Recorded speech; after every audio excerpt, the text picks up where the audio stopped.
Good morning. It is 7:15.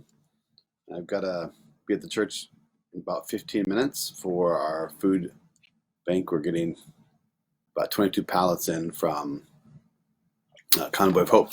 So did a little organizing there. And I'd like to continue our study and my study in Leviticus chapter 3. Hope you're studying it with me. Leviticus chapter 3 and reading. If his offering is a fellowship sacrifice, and he has presented an animal from the herd, whether male or female, he must be present. He must present one without blemish before the Lord. He is to lay his hand on the head of his offering and slaughter it at the entrance of the tent of meeting. Then Aaron's sons, the priests, will sprinkle the blood on all sides of the altar. He will present part of the fellowship sacrifice as a fire offering to the Lord.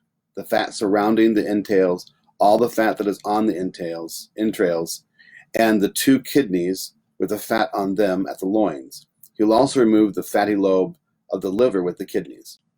Aaron's sons will burn it on the altar along with the burnt offerings that is on the burning wood, a fire offering of a pleasing aroma to the Lord.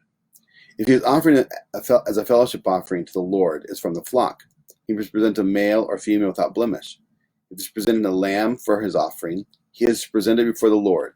He must lay his hand on the head of his offering, then slaughter it before the tent of meeting.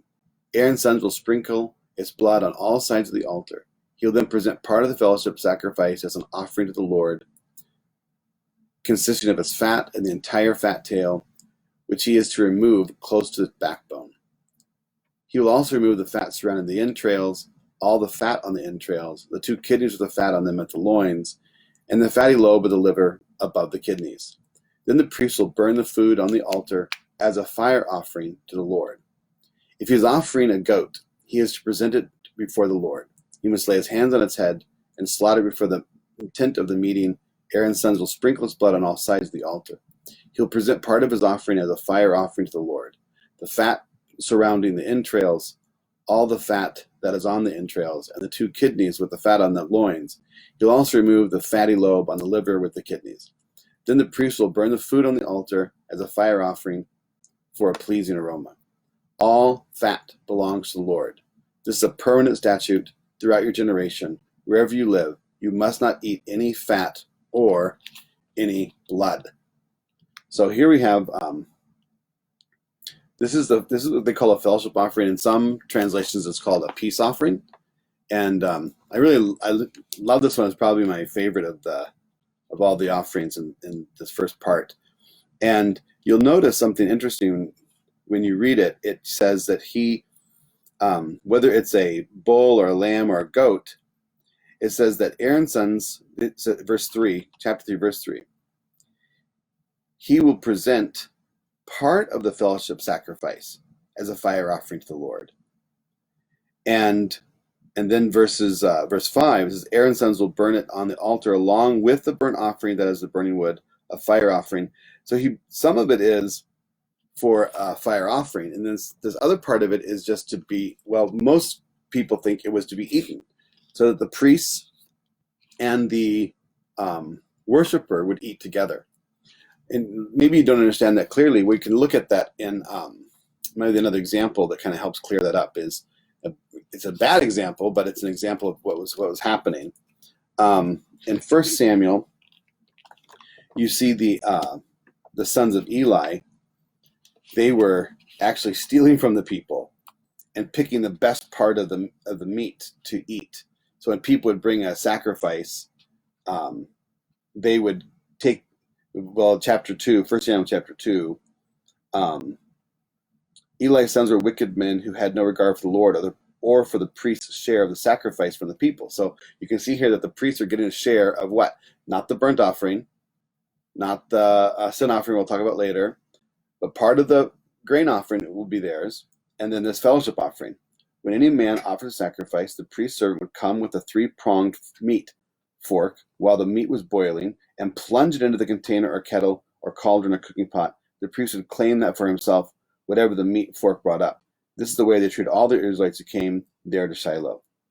Even before the fat was burned, the priest servant would come and say to the man who was sacrificing, Give the priest some meat to eat, to roast, because he won't accept boiled meat from you, only raw." If that man said to him, "The fat must be burned first, and then you can take whatever you want for yourself," the servant replied, "No, I insist that you hand over right now. If you don't, I'll take it by force." So the servant's sentence was very severe in the presence of the Lord, because they treated the Lord's offering with contempt. But we can see here there's kind of a method, right? We didn't even see anything about boiling the meat there, did we? So in the Leviticus, but we can see how it's been used, and the priests were taking it with the fat. They wanted to have a good, hearty, grilled meat. But so in this chapter 3, the people come not because they're offering their bodies or offering themselves as an atonement, saying, "God, I just want to give you my whole life," not because of sin, not because of any other reason, except they just want to eat in the presence of the Lord with the priest. Remember that the priest, we don't really understand this completely, but I think the priest is a bridge between God and man. The priest is a bridge between God and man. So good morning, David.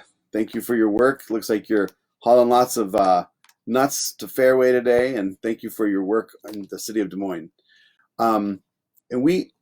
And so it's interesting because you're like, "Oh, we don't need a priest anymore. We don't need a priest anymore." I hear people say that all the time, except that we read in Exodus and we read again in Revelation that God has called us to be a royal priesthood, a holy nation, a royal priesthood.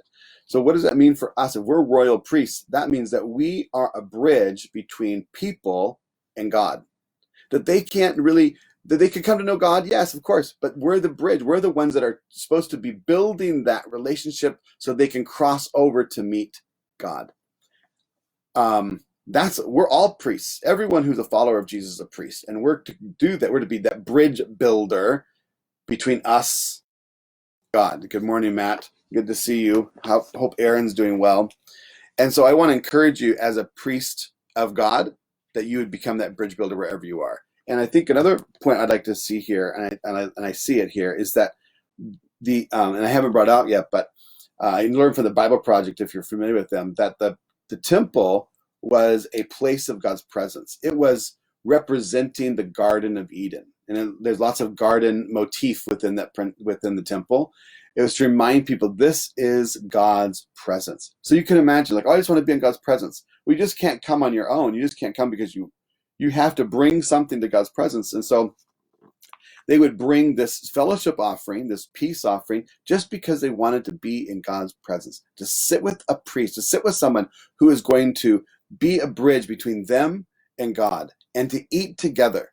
I think that's so beautiful. I was in some early days in ministry, I was working with some Cambodians, and I was concerned that one of the young men was listening to a lot of kind of rap music and had a lot of bad language in it. And I was telling him, "Hey, I don't want you to listen to that kind of language." And I didn't know the word. I said, "It's just so sexually driven. I don't want you to listen to it." But I didn't know the right words. And so I ended up saying the F-bomb like 17 times or something in Cambodian in front of his parents. Oh my word. First of all, I had no idea. Right. And so they found out, and they heard me, and then I laughed, and I was, trying to help him not listen to that kind of music. And his brother called and said, "Hey, my mom wants to know why you're a Christian and you talk like that, because if you're a Christian, you shouldn't talk that way." Now, they're Buddhists, right? They weren't even Christians at the time. They've all come to Christ since. But I'm like, "Oh my gosh, I didn't know it was a bad word. I just thought it was like, I didn't know it was bad," right? So I'm like, "I'm so sorry. Please tell her I'm so sorry. I didn't know that." And da-da-da-da. Well, it was like less than 3 days later, I get a phone call from that family. "Come over to the house." I said, "Oh man," I was so scared. And I came over to the house, and I sat down, and they had this big meal, and we sat on the floor, and we ate this delicious food. And they didn't say it out loud. They didn't say, "Hey, we forgive you," but they made this meal that bridged my offense to a relationship with them. So because we could eat together, that was saying, "We forgive you. We are inviting you to be part of our family." The meal is so intimate. And so here we have this intimate meal between us that we get to eat in the presence of the Lord. And that, hopefully that clicked in your head, John 3:20. "Behold, I stand at the door and knock. Whoever hears my voice and opens the door, I will come into him and eat with him and he with me. God wants to have intimate fellowship with us. He wants to have that meal that meal that says, hey, we're one, we're together, we're good. Just like in some other cultures, that meal says, you're at my table, you're in my family, we forgive you. And the peace offering is, you're part of family. Let's eat, let's fellowship in God's presence. So I really love chapter 3, and I just want to encourage you to, during this time, some of you are working more than you've ever worked before, and some of you are probably quarantined and aren't able to work at home, and it's really frustrating. Take this time to spend extra time with the Lord. Be intimate with him and eat with him. Just relax in his presence. And chapter 3 tells us they brought the offering, and they brought this peace offering so they could picnic. Basically, they could picnic with Jesus. So I hope you're picnicking with Jesus and you're enjoying yourself, and lots of lessons to learn in here. I hope you picked up one of them that's for you. And by the way, my favorite verse right now is verse 16, verse 17, where it says, all fat belongs to the Lord. And I would say in this case, I am very much the Lord's. So God bless you guys, and we'll see you tomorrow. Bye-bye.